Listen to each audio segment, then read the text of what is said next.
যে গণ অভ্যুত্থান হয়েছিল ৭১-এ, যে জনমানুষের আকাঙ্ক্ষার ভিত্তিতে একটি মুক্তিযুদ্ধ হয়েছিল, ৯০-এর যে স্বৈরাচার বিরোধী আন্দোলন হয়েছিল, গত ১৫ বছরে যারা গুম খুন হয়েছিল সেই মানুষগুলো দীর্ঘ লড়াই এবং বর্তমানে যেসব রাজনৈতিক দল রয়েছেন, পক্ষগোষ্ঠী রয়েছেন, আমাদের ঐক্যটা হবে রক্তের ভিত্তিতে।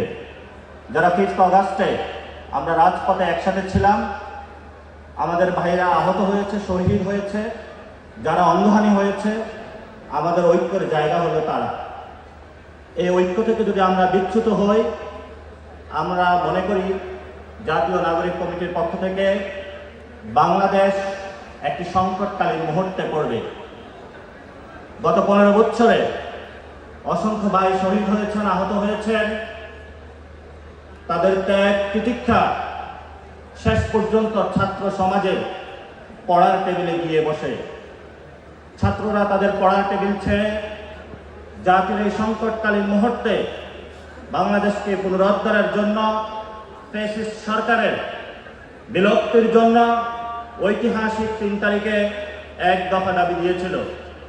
আমাদের একটি দফা যে দাবি দিয়েছিলাম আমরা, সেটা ছিল স্পষ্টত ফ্যাসিবাদী ব্যবস্থার বিলোপ এবং নতুন একটি রাজনৈতিক বন্দোবস্ত।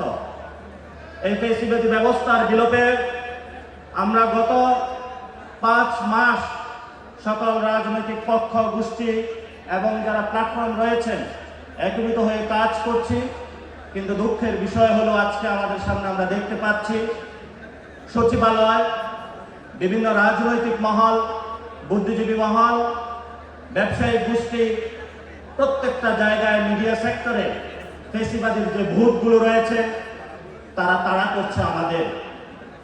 আমরা যদি তাদেরকে বাংলাদেশে এমন একটি শান্তিপ্রিয় দেশে তাদেরকে ফ্যাসিবাদী ব্যবস্থার জায়গা থেকে বিলোপ না করতে পারি, তাহলে আমাদের আর কত ভাই শহীদ হবে এবং আগামীতে রক্ত দিবে। এই রক্তের প্রতি তাকিয়ে হলো আমাদেরকে ঐক্যবদ্ধ থাকতে হবে। এবং নির্বাচন প্রশ্নে আমরা যে কথা বলে থাকি, আমাদের ৭২-এর যে মুজিববাদী সংবিধান রয়েছে, এই সংবিধানের অধীনে আমরা আর যেতে চাই না।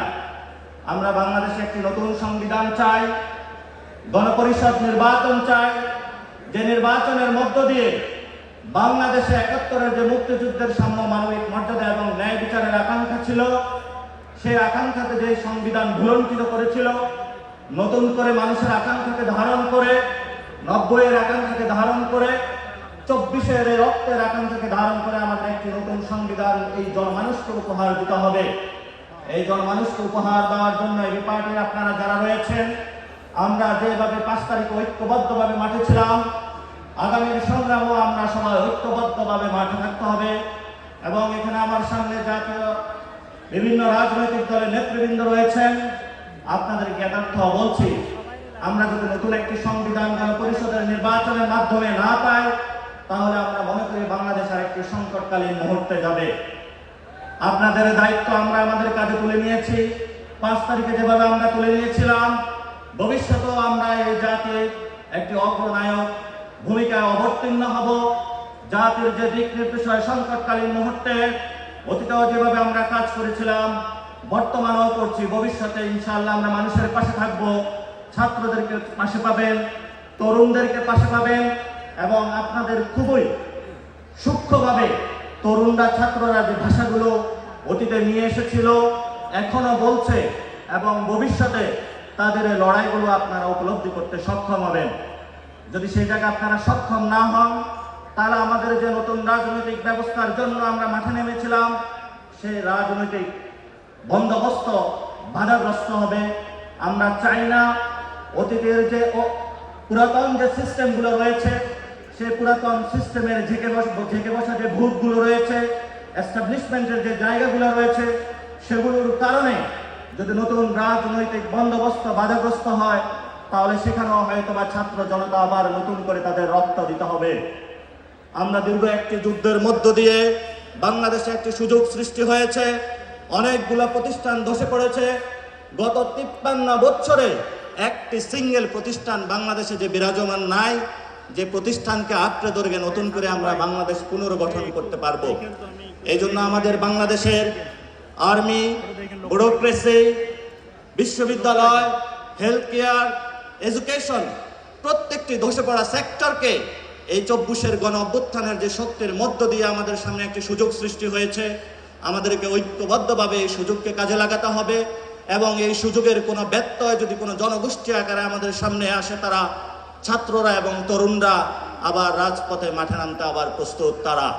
এবং আমরা হুঁশিয়ার করে বলতে চাই, আমার বাংলাদেশ পার্টি যেভাবে অতীতে ছিল, বর্তমানেও তারা সংস্কারের পক্ষে আছে। ভবিষ্যতেও ছাত্র তরুণদের যে লড়াই আছে, সেখানেও আমরা তাদেরকে আমাদের ছাত্র তরুণদের লড়াইয়ের সাথে পাব।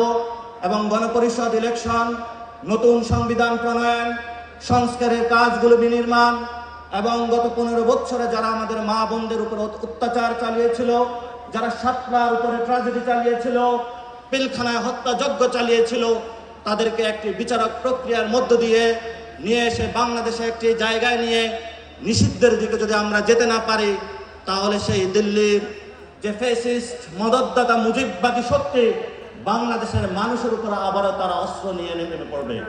আমরা সেই অস্ত্রকে প্রতিহার করার জন্য, নতুনভাবে বাংলাদেশকে পুনর্গঠনের জন্য, দক্ষিণ এশিয়াতে ঢাকাকে নতুনভাবে উদ্ভাসিত করার জন্য, বিশ্বমঞ্চে আমার বাংলাদেশকে নতুন করে সাজানোর জন্য উদ্দীপ্ত বাসনা দিয়ে আগামীর লড়াইয়ে সকলকে আহ্বান জানিয়ে জাতীয় নাগরিক কমিটির পক্ষ থেকে আপনাদেরকে শুভেচ্ছা এবং আগামীর পথ চলায় সঙ্গী এবং সারথী হওয়ার জন্য অভিনন্দন জানিয়ে আমি আমার বক্তব্য শেষ করছি। আসসালামু আলাইকুম ওয়া রাহমাতুল্লাহ।